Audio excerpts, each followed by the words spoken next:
The password is my little brother's birthday, my daughter said, handing me the phone. I've had my suspicions for a while. Apparently, I have a little brother. Huh? Does that mean? Yes, exactly. I entered his birthday as my daughter had instructed into the phone, and it was quickly unlocked. With trembling hands, I looked at the contents of the phone.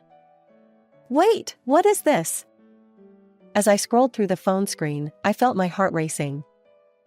This feeling must be what people call heart-wrenching. Convinced that my husband was cheating on me, I said to my daughter, I can't forgive him. Sky, let's pack up and leave this house right now. My name is Cameron. I'm a 42-year-old housewife who works at a local pub part-time.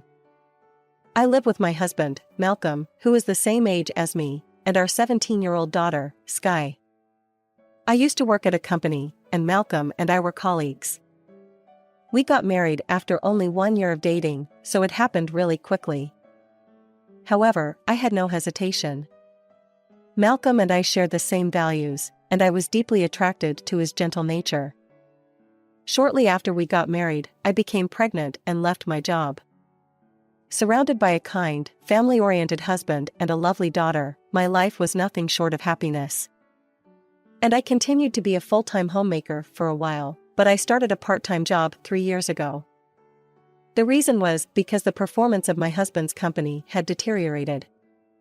I heard that some of his colleagues had been laid off, so it seemed like he was one of the fortunate ones who still have a job. However, his income dropped significantly, and we were struggling to make ends meet on his salary alone. I had no choice but to start working, but I didn't want to neglect my responsibilities at home, so I searched for part-time jobs at pubs. The working hours at pubs were in the evenings, and that would allow me to take care of household chores and our daughter during the day. Fortunately, there was a small local pub nearby with a sign looking for staff, so I applied without hesitation, and that marked the beginning of my life as a housewife with a part-time job. It was a challenging life, working in the evenings and returning home in the early morning. When I returned from my part-time job, I would prepare breakfast for my family, do the laundry, and make lunch for my daughter. Naturally, my sleep was greatly reduced, and it was physically demanding. Moreover, Malcolm, who left for work in the morning and came home at night, and I hardly ever saw each other. But I enjoyed my work at the pub, and the owner and other staff members were all wonderful people, so I managed to get through it. It really helped that my daughter was proactive in doing things around the house. When my perceptive daughter sensed that I was tired, she said, "Mom, don't push yourself." And she would make me sit down and take over the household chores. One day, an unexpected event occurred. As I was getting ready for my part-time job as usual, I received a phone call from the owner of the pub. I was told that the kitchen equipment had broken down and we couldn't use the kitchen. He then had a repairman look at it and was told that the problem was more serious than he had anticipated and that it would take a week to refurbish. In the meantime, we can't open the pub. Naturally, the staff can't work either, so the owner apologetically said, "I'd like you to take a week off." After ending the call with the owner, I let out a sigh. Well, this is a problem. Even though I don't make much money to begin with, it is still a problem to not get paid for a week. Ever since my husband's income had decreased, we've been tight financially. If we don't have my part-time income, we would immediately fall into the red. However, maybe this is an opportunity, I thought to myself. I had been working tirelessly, sacrificing sleep and never cutting corners on household chores, and my body was reaching its limit, to be honest. This renovation might give me a good chance to rest and spend time with my family. As for living expenses, we could manage with some economizing. With these thoughts in mind, I decided to spend the day leisurely.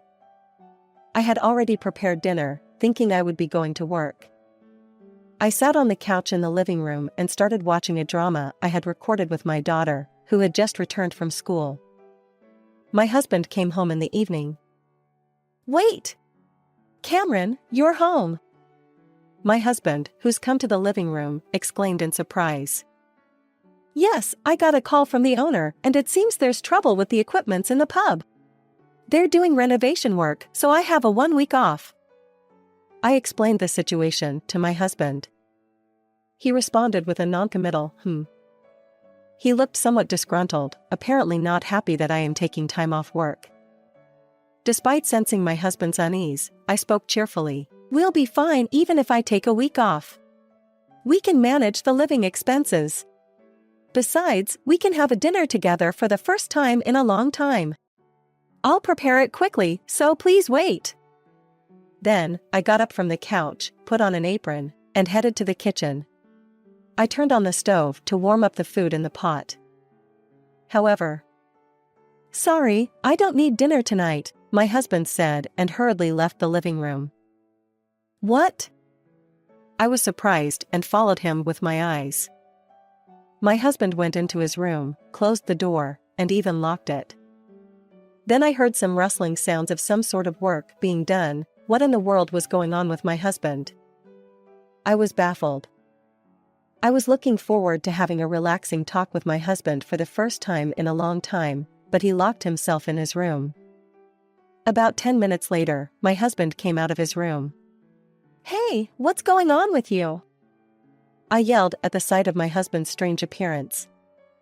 He was carrying Boston bags full of his belongings in both hands, looking as if he was about to go on a trip. I was stunned, and my husband said to me, "Actually, there's been a problem at work. I need to stay overnight to handle it, so I have to go back to the office now." "Oh, that's not good." I was disappointed that I couldn't spend time with my husband when I had the time off from my part-time job, but if it was a work problem, it can't be helped. My husband worked as a site supervisor, and according to him, he would have to work through the night to deal with a problem, so he packed his things to stay overnight and now has to go back to work. Still, my husband's behavior was odd. What kind of trouble happened exactly?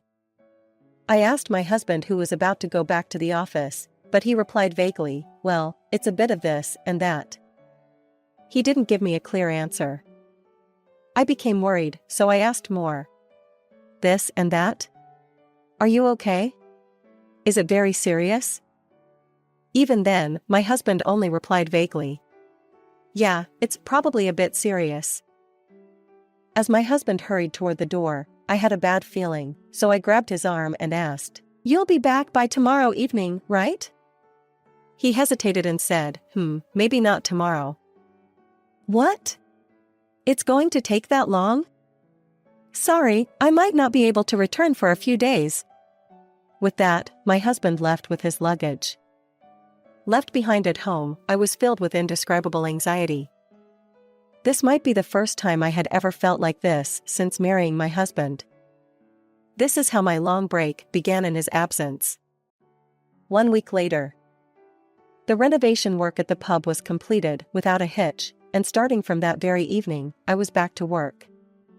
During my time off, my husband never came home, not even once. Of course, I was in contact with my husband. He had been telling me that he would be working late into the night every day due to the problem. I was worried about my husband's health, so I called him every evening. However, with each call, I began to feel a growing sense of suspicion. My husband claimed he was dealing with issues at the site, but I couldn't hear any background noise during our calls. While his voice sounded fine, something seemed off. There didn't appear to be a major problem, and I started to be suspicious of my husband. And my bad premonition was right on target. A shocking fact about my husband came to light. A few days after the pub reopened, I returned home at 4 a.m. after finishing my night shift. To my surprise, I found my husband's shoes in the foyer. It seemed that my husband, who was